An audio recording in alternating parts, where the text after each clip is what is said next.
முட்டை பொரித்து முட்டை குழம்பு வைக்க போகிறோம். அதுக்கு வெங்காயம், பெருஞ்சீரகம், தக்காளி இது மூணையும் வதக்கி முட்டை குழம்பு வைக்க போகிறோம். அது எப்படி வைக்கலாங்கிறத பார்க்கலாம்.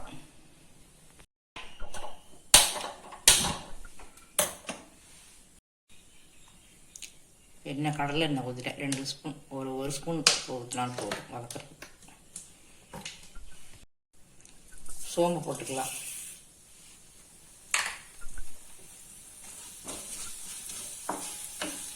சோம்பு போட்டு கொஞ்சம் பொரியவும் வெங்காயம் தக்காளி போட்டு வதக்கலாம். வதக்கி மிக்சியில் போட்டு அரைச்சி வச்சுக்கணும்.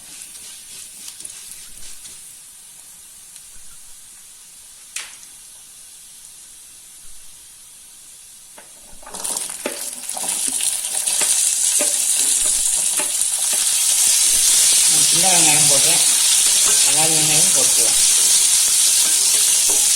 சின்ன வெங்காயம் போட்டு செஞ்சால் குழம்பு நல்லா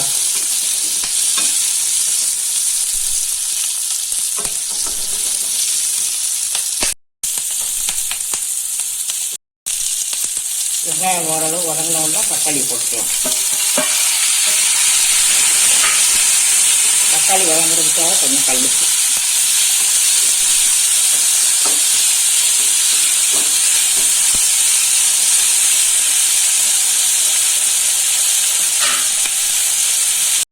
தக்காளி நல்லா வதங்கிடுச்சு. இதை ஆற வச்சு மிக்சியில் போட்டுக்கலாம்.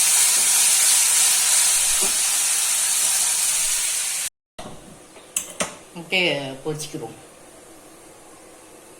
முட்டை உடைக்கிறது கொஞ்சம் வேணும். எண்ணெய் ஊற்றணும். இது என்னென்ன? கடலை எண்ணெய். என்ன சமையலுக்கு எண்ணெய் எந்த எண்ணெய்னாலும் ஊற்றலாம்.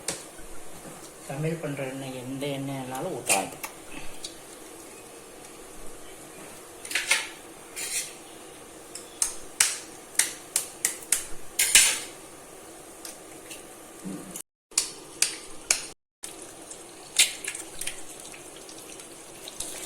காமிட்டு இப்படியே கிண்டி விடணும்.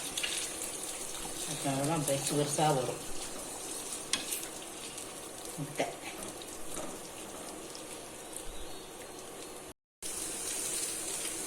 நான்ஸ்டிக் தவாவில் முட்டை இப்படி பொரிச்சுன்னா நல்லா அடியில் அடி பிடிக்காமல் இருக்கும். அதனால் இந்த மாதிரி பொரிச்சிக்கணும். இப்படி முட்டையை தண்டியாக இப்படி பொறுக்கி வச்சுக்கணும். அப்போ நம்ம இப்போ எடுத்து சாப்பிடும்போது நல்லா கிடைக்கும் கை.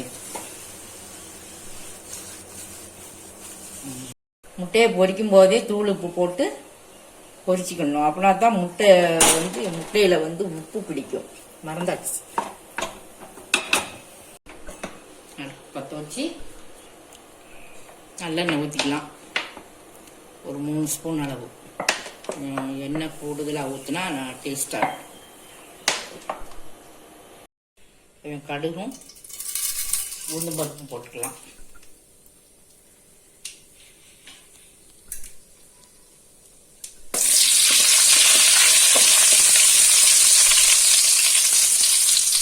நல்லெண்ணெய்ங்கிறதுனால பொங்கிக்கிட்டு வருது.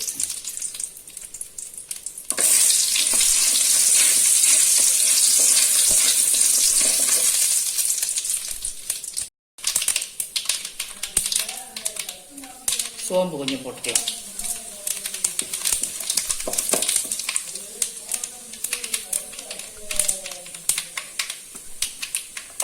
வெங்காயம், சின்ன வெங்காயம்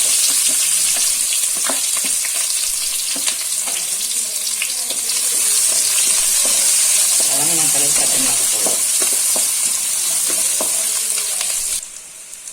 கருவேப்பிலை கொஞ்சம் போட்டுக்கலாம்.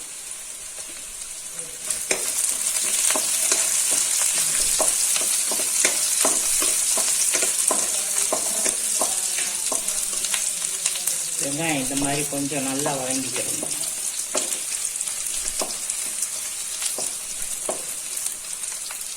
தக்காளி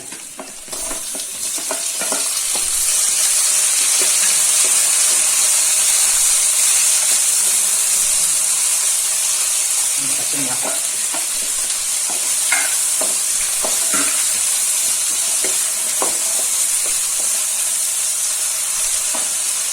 ஏற்கனவே மிக்சியில் வேற அடிக்கும்போது உப்பு போட்டிருக்கோம், அதனால் குழம்புக்கு பார்த்து போடணும்.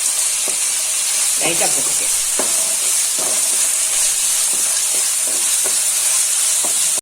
மிக்சியில் அரைச்சதை போட்டுக்கலாம்.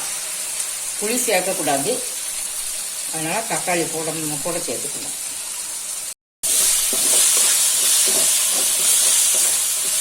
ஏற்கனவே இது வதக்கி அரைச்சது தான், அதனால் ரொம்ப வதங்கணுங்கிறதுலாம் அவசியம் இல்லை.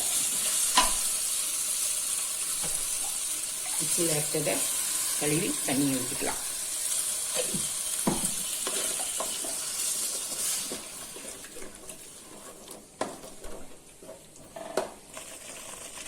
குழம்பு மசாலா பொடி 3 ஸ்பூன் போட்டுக்கலாம்.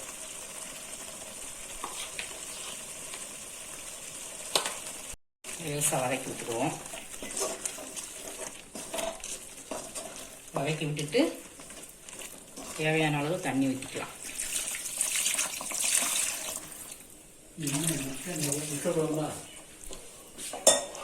ஆமாம் ஆமாம்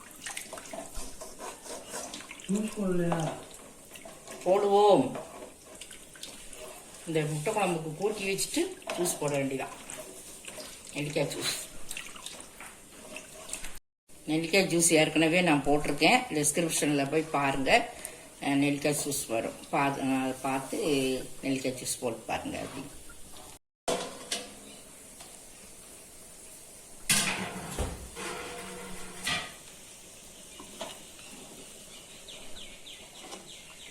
குழம்பு வெந்த பிறகு கொதிச்சு வச்ச முட்டையை போடணும்.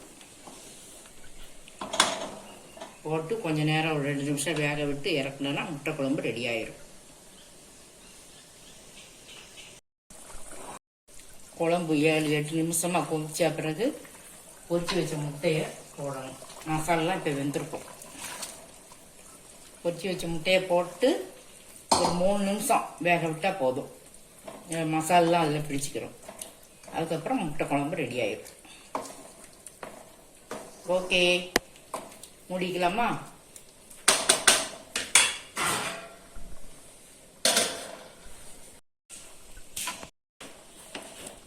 குழம்பு கொஞ்சம் கட்டியாக இருந்தால் கொஞ்சம் போல் தண்ணி, நமக்கு தேவையான அளவு தண்ணி ஊற்றிக்கலாம்.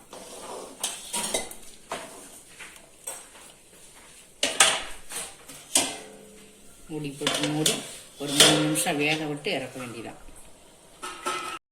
முட்டையை போட்டு 3 நிமிஷம் ஆயிடுச்சு. குழம்பு ரெடி ஆயிடுச்சு. எப்படி இருக்குன்னு பார்க்கலாமா?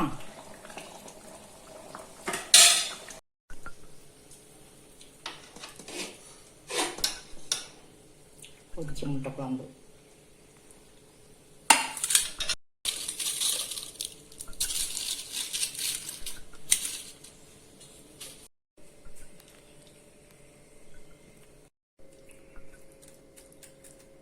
இந்த முட்டை குழம்பு வச்சு சாப்பிட்டு பார்த்துட்டு சப்ஸ்கிரைப் பண்ணுங்க.